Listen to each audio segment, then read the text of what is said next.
11th में समांतर श्रेणी का अगला वीडियो आपके सामने है। पिछले वीडियो में आपने जो 3 वीडियो आपने देखे होंगे उसमें आप समांतर श्रेणी क्या है, अनुक्रम क्या होता है, श्रेणी क्या होती है, उस समांतर श्रेणी का nth टर्म कैसे ज्ञात करते हैं, ये सब सीखे।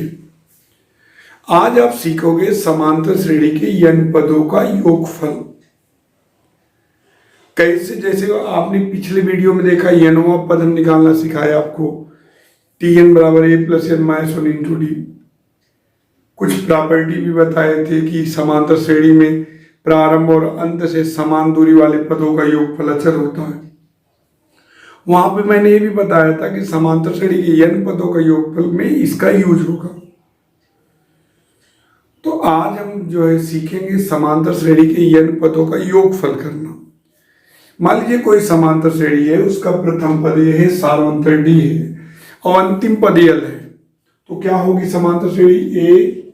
ए प्लस डी, ए प्लस 2d, ए प्लस 3d, लास्ट में यल है। यल के पहले क्या होगा? l माइनस डी, उसके पहले यल माइनस 2d। मान लीजिए यहां से यहां तक कुल n टर्म्स हैं। यहां से यहां तक कितने टर्म्स हैं? n पदों की संख्या कुल n है। जैसे यहां से यहां तक कुल n पद है, तो उन n पदों का योग करना है तो Sn मान लेते हैं। n पदों का योग क्या हुआ? Sn, sum of n terms. तो Sn है तो इनको सबको जोड़ेंगे, a plus d plus a plus 2d up to so on plus l minus 2d plus l minus d plus l, right. तो Sn का मान हुआ सभी पदों का योग। n पद है, कुल n पदों का योग Sn। अगर हम इसको ऐसे लिख दें, इसको पलट के लिख दें अगर, तो कोई फर्क तो पड़ेगा नहीं। अगर 2 प्लस 3 5 है तो 3 प्लस 2 भी 5 होगा। अगर हम चाहे इधर से जोड़े चाहे उधर से जोड़े, सम तो वही आएगा। तो अगर हम इसको इस तरफ लिख दें, l minus D plus l minus 2d अब तो सो वन, यहाँ a plus 2d, a plus d plus e। अब यहां से यहां तक कुल n टर्म्स हैं। अब इनको जोड़ते हैं, देखिए वही प्रॉपर्टी लगेगी, प्रारंभ से और अंत से समान दूरी वाले पदों का योगफल अचर होता है a प्लस l। तो आप इनको जोड़ेंगे तो Sn तो 2Sn हो जाएगा, यहाँ a प्लस l हो जाएगा, यहाँ देखो d से d कैंसिल हो जाएगा, a प्लस l हो जाएगा, यहाँ 2d कैंसिल हो जाएगा, a प्लस l हो जाएगा, और यहाँ भी 2d cancel, a plus l, यहाँ भी a प्लस l, यहाँ भी a प्लस l। अब देखिए a प्लस l अगर 2 बार होता तो 2a प्लस l, 3 बार जोड़ते 3a प्लस l। आपने पहले ही कहा था कि नंबर ऑफ टर्म्स n है, पदों की संख्या n है, तो a प्लस l कितनी बार होगा? n बार होगा। भाई जितनी बार होगा, अगर जो है x को हम 5 बार ऐड करेंगे तो 5x, 10 बार ऐड करेंगे जो है 10x, अगर n बार ऐड करेंगे तो nx। तो a प्लस l को अगर हम n बार ऐड करेंगे तो 2Sn बराबर होगा n into a plus l, क्योंकि a प्लस l जितने टाइम्स होगा उतने का गुणा हो जाएगा। तो Sn इक्वल टू हो जाएगा n by 2 a plus l। तो n पदों के योग का ही सूत्र हुआ Sn equal to n by 2 a plus l। पहले से ही सीख चुके हो l का मान a plus n minus 1 into D, prove कर चुके हो पिछले वीडियो में। तो l का यहाँ मान रख देते, Sn equal to n by 2 a plus n minus 1 into d. तो हो जाएगा Sn का सूत्र n by 2 2a plus n minus 1 into d. ये 2 सूत्र आपको इस्तेमाल करने हैं। ये तभी इस्तेमाल होगा जब अंतिम पद ज्ञात होगा और ये प्रथम पद दिया हो और सार्वंतर और नंबर ऑफ टर्म्स। इसमें देखो प्रथम पद, अंतिम पद, नंबर ऑफ टर्म्स, यानी कि n ज्ञात रहेगा तभी आप योगफल ज्ञात कर सकते हो। ये प्रथम और अंतिम पद ही ज्ञात हो तब, और प्रथम पद सार्वंतर ज्ञात हो, नंबर ऑफ टर्म्स ज्ञात होती है। तो Sn के दोनों सूत्र आपको तैयार करने हैं। मैंने फिर बताया कि कोई भी समांतर श्रेणी है, प्रथम पद a है, सार्वंतर d है, अंतिम पद l है और उसके n पदों का योगफल Sn मान लेते हैं। तो सभी को जोड़े Sn, फिर अगर हम पलट के उसको लिख दें तो योगफल तो ही रहेगा, SN बराबर, फिर उसका देखिए सम 2 ही आएगा, 2 + 3 = 3 + 2, 2 + 3 + 5 है, 5 + 3 + 2 हम कर सकते हैं। तो इससे क्या हुआ, हमने वो प्रॉपर्टी यूज किया कि प्रारंभ और अंत से समान दूरी वाले पदों का योगफल अच्छा है। अब 2SN है तो A + L, A + L, A + L, A + L n times है, n A + L, SN का सूत्र n/2 A + L। L का हम प्रूव कर चुके हैं, A + N - 1 × D रख दिए, तो SN का n/2 2A + N - 1 × D। तो ये आप अच्छे से इसको प्रूव कर लीजिएगा, इसके मतलब इसका यूज बहुत ज्यादा है। समांतर माध्य ज्ञात करते हैं हम लोग। पहले हम जानते हैं कि समांतर माध्य होता क्या, अरिथमेटिकल मीन है कि जब 3 राशियां समांतर श्रेणी में हों तो बीच वाली राशि को शेष 2 राशियों का समांतर माध्य कहते हैं। 3 राशियां जो है समांतर श्रेणी में हो, AP में हो, तो जो मिडिल टर्म होता है वो अरिथमेटिकल मीन होता है remaining 2 terms. When 3 quantities are in AP, then middle term is said to be arithmetical mean of remaining 2 terms. पहली चीज जैसे 10, 20, 30 समांतर श्रेणी में, तो हम कह सकते हैं 20, 10 और 30 का समांतर माध्य। जब 3 राशियां समांतर श्रेणी में हों तो बीच वाली राशि जो होगी वो जो है शेष 2 राशियों की समांतर माध्य होगी। जैसे आपसे कोई कहे 10, 20, 30 समांतर श्रेणी में है, क्लियर है भाई, 10, 10 का अंतर है, तो 20 जो है 10 और 30 का क्या कहलाएगा, समांतर माध्य। जब 3 राशियां समांतर श्रेणी में हो तो बीच वाली राशि को शेष 2 राशियों का समांतर माध्य करती है।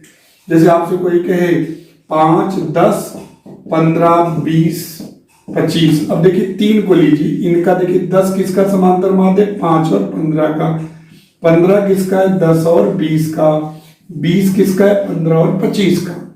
यानी कि जब 3 राशियां समांतर श्रेणी में हो तो बीच वाली राशि को शेष 2 राशियों का समांतर माध्य कहते हैं।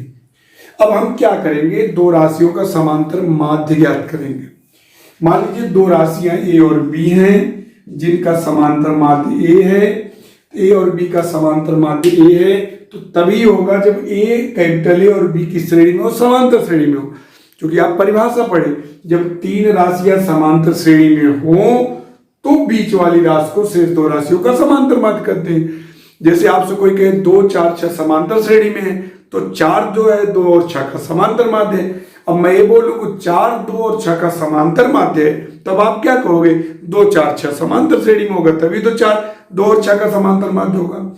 जैसे मैंने कहा 10, 20, 30 समांतर श्रेणी में, तो 20, 10 और 30 का समांतर माध्य है।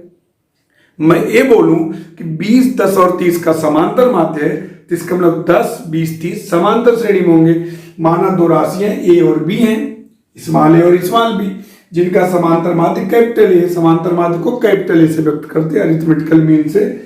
तो अगर A और B का समांतर माध्य A है, कैपिटल A है, तो जाहिर सी बात है A B की श्रेणी में होंगी, समांतर श्रेणी में होंगे।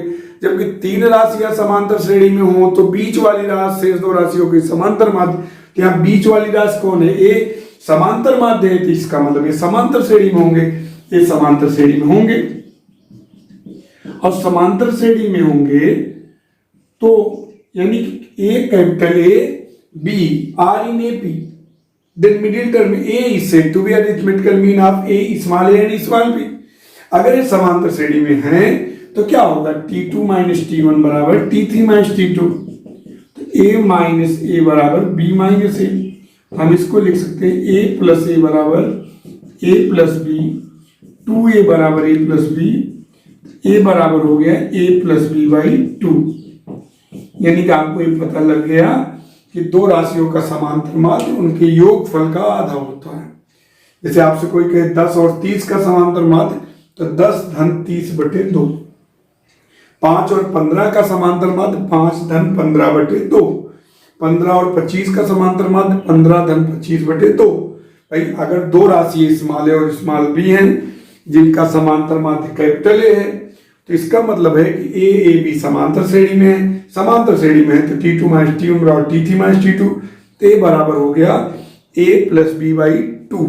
अर्थात जब 3 राशियां समांतर श्रेणी में हो तो बीच वाली राशि को शेष दो राशियों का समांतर माध्य कहते हैं। यहाँ तीन राशियां देखिए 10, 20, 30 समांतर श्रेणी में है, तो 20, 10 और 30 का समांतर माध्य। दो राशियों का समांतर माध्य करना है, तो ए और बी का समांतर माध्य कैपिटल ए है, तो ये समांतर श्रेणी में है। तो समांतर श्रेणी में है तो T2 माइनस T1 और T3 माइनस T2 हल कर लिए, कैपिटल ए का मान a प्लस बी बाई 2 आ गया। 2 और 10 के बीच तीन समांतर माध्य ज्ञात करने हैं हमको, अर्थमेटिकल मीन। ध्यान दीजिएगा, 2 और 10 के बीच में तीन समांतर माध्य ज्ञात करने हैं, तो हम 2 और 10 के बीच तीन समांतर माध्य A1, A2 और A3 मान लेते हैं। तीन समांतर माध्य मतलब A1 इसका हुआ, 2 और A2 का, A2 A1 और A3 का, A3 A2 और 10 का हुआ। तो A1 A2 A3 2 और 10 के बीच में तीन समांतर माध्य है। तो यहां देखिए A का मान क्या है 2, पहला पद। L का काम कौन कर रहा है 10, अब 3 अंदर है और 2 बाहर, तो N का काम हो गया 5। भाई 2 के बीच में 3 लोगों को रखे हो तो 5 हो गए। अब L बराबर हो गया A plus L minus 1 into d. तो L का मान क्या हो गया 10, A का मान 2 प्लस N का मान 5 माइनस 1 इंटू डी। 10 माइनस 2 हो जाएगा यहाँ 4D, 4D का मान हो गया 8, तो D का मान हो गया 2। अब A1 देखिए, A1 पहला समांतर माध्य पद है, लेकिन दूसरा पद है। पद तो दूसरा है ना, पहला दूसरा, तो दूसरा पद होगा A प्लस डी। A की वैल्यू 2 और D की वैल्यू 2, 2, 2, 4। A2 तीसरा पद होगा, यानी A प्लस 2D। A की वैल्यू 2 प्लस 2 इंटू 2, 2 प्लस 4, 6 हो गया। A3 जो है चौथा पद है, तो A प्लस 3D। A की वैल्यू 2 प्लस 3 इंटू 2, 2 प्लस 6, 8 हो गया। तो तीन समांतर माध्य पद क्या हुए 4, 6 और 8। समांतर माध्य से रिलेटेड एक जो है थ्योरम है, उसको समझिए। जैसे आप कहते 2, 4, 6, 8, 10, 12, 14, 16, 18 यही है।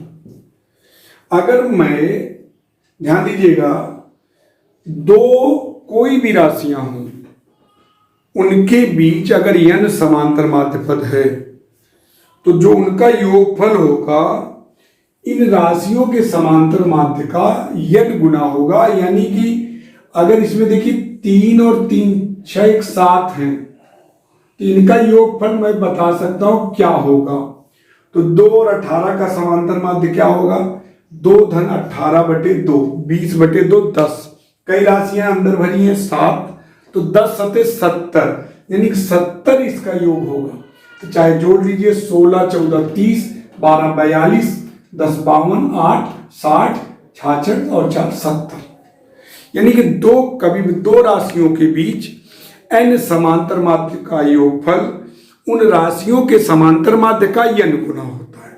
यहाँ दो राशियां 2 और 18 थी, इनके बीच में 7 समांतर माध्य पद थे, तो इनका योगफल यानी इन सातों राशि जो 7 अंदर हैं समांतर माध्य पद, इनका योगफल 2 और 18 के समांतर माध्य का 7 गुना होगा।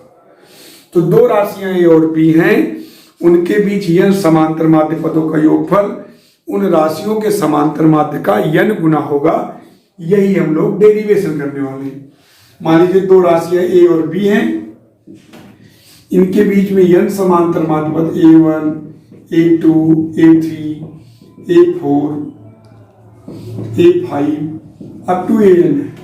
हमको सिद्ध क्या करना है कि इनका योगफल किसका A1 plus A2 plus A3 plus A4 up to AN, A और B के समांतर माध्य यानी कि A प्लस B बाई 2 का n गुना होगा। यही डेरिवेशन करना है।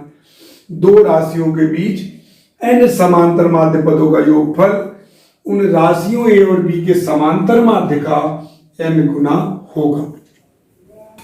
दो राशियां A और B हैं, उनके बीच में n समांतर माध्य पद है A1, A2, A3, A4 up to AN। n है समांतर माध्य पद, तो आपको प्रूव करना कि A1 plus A2 plus A3 plus A4 up to AN जो है A और B के समांतर माध्य यानी A प्लस B बाई 2 का n गुना होगा, ये प्रूव करना है। तो हम लोग कैसे करेंगे अब देखते हैं। ए और बी के बीच में n पद हैं, A1 A2 A3 A4 up to AN। ठीक, ए का काम ए कर रहा है, एल का काम बी कर रहा है, और नंबर ऑफ टर्म्स n+2, क्योंकि n तो अंदर और 2a n+2। अब एल का फार्मूला होता है a+n-1 × d। तो ये मतलब कैपिटल एन माने हम, क्योंकि स्मॉल एन इसके अंदर है। तो एल का मान b, ए का मान a प्लस n का मान n+2 -1 × d। तो b माइनस ए बराबर n+1d। तो d की वैल्यू आई बच्चों b minus a upon n+1। अब देखिए a1 सेकेंड टर्म है, तो a1 का मान होगा a plus D. a plus D की value b minus a upon n+1। a2 जो है थर्ड टर्म है, तो a plus 2d, a plus 2 b minus a upon n+1। ऐसे a3 का मान क्या होगा बच्चों, a3 का मान a प्लस 3d होगा, a प्लस 3d की वैल्यू b माइनस ए बटी n+1। ऐसे अप टू an का मान n+1 टर्म होगा, तो a plus n d, a plus n b minus a upon n+1 plus a2 plus a3 plus a4 up to an निकालना है। a1 का मान क्या है, a plus b minus a upon n+1। a2 का मान a plus 2 b minus a upon n+1। a3 का मान a plus 3 b minus a upon n+1। ऐसे अप टू an का मान a plus n b minus ए बटी n+1। Right, देखिए हर पद में a जुड़ा हुआ है, तो a कितने टाइम्स जुड़ा हुआ है, n टाइम्स जुड़ा हुआ है। भाई ए पहले पद में भी है, दूसरे में, तीसरे में, चौथे में भी, तो कितनी बार जुड़ा है ये, कितने पदों तक ये जुड़ा है, n पदों तक, यानी कि na हो जाएगा। अगर ये 2 पद में होता 2 है, 3 पद में होता तो 3 है, n पद में है तो a n टाइम्स हुआ तो na हो गया, ध्यान रखिएगा। देखिए हर पद में ये जुड़ा है, तो a कितनी बार जुड़ा हुआ है, n बार जुड़ा हुआ है, तो na हो गया। और बाकी में देखिए ये चीज कॉमन ले लीजिए, तो b minus a upon n+1 common ले लेंगे, तो बचेगा 1 plus 2 plus 3 plus 4 up to n। हर बच्चा समझेगा, आपको na कैसे लिख दिए, क्योंकि हर पद देखो पहले पद में, दूसरे, तीसरे, चौथे, n में हर पद में a जुड़ा हुआ है, तो a तो n बार जुड़ा हुआ है ना, तो जब n टाइम्स है तो na हो जाएगा। और बाकी में देखिए b माइनस ए बटे n+1 कॉमन ले लिए, तो na प्लस b माइनस ए बटे n+1। अब ये देखिए n पदों का योगफल है, पहला पद 1 है और ये n है, तो समांतर श्रेणी लगेगी n/2 a plus l 1 plus n। भाई 1 से लेकर n तक तो n पद होगा ना, भाई 1 से 10 तक 10 ही पद होगा ना, 1 से n है तो n पद हुआ, n/2 a plus l। n+1 से n+1 कैंसिल हो गया, na plus n/2 b minus A. अब 2 एलसीएम ले लीजिए, 2na plus nb minus na। अब यहाँ देखिए 2na में na गया तो na plus nb/2, n common ले लीजिए तो a प्लस b/2, यही लाना था। आपको प्रूव क्या करना था कि a और b के बीच में n समांतर माध्य पदों का योगफल a और b के समांतर माध्य का n गुना होगा। तो इसकी एक बार प्रैक्टिस कर लीजिए, कुछ चीजें और बतानी है। अगर समांतर श्रेणी में एक चीज और जाननी आपको जरूरी है कि अगर समांतर श्रेणी में 3 पद लेने हो, कितने पद लेने हो, 3 पद लेने हो, योगफल दिया हो तभी होगा, तो क्या लेना चाहिए, a minus D a plus D लेना चाहिए। 3 पद जब योगफल दिया गया हो। अगर 4 पद लेना हो तो a minus 3d a minus D a plus D a plus 3d। देखिए सालोंतर बराबर है हर जगह, यहाँ 2d 2d 2d। ठीक, इसका ये फायदा होता है बेटा, जब योग करते देखिए 3d 3d और d से d कैंसिल हो जाएगा।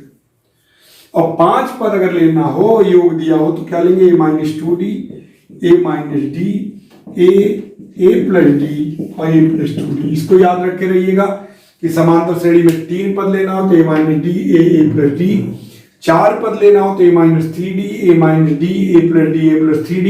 देखिए एपी में ही होंगे सब। और 5 पद लेना होते हैं -2d a -d a plus d a plus 2d।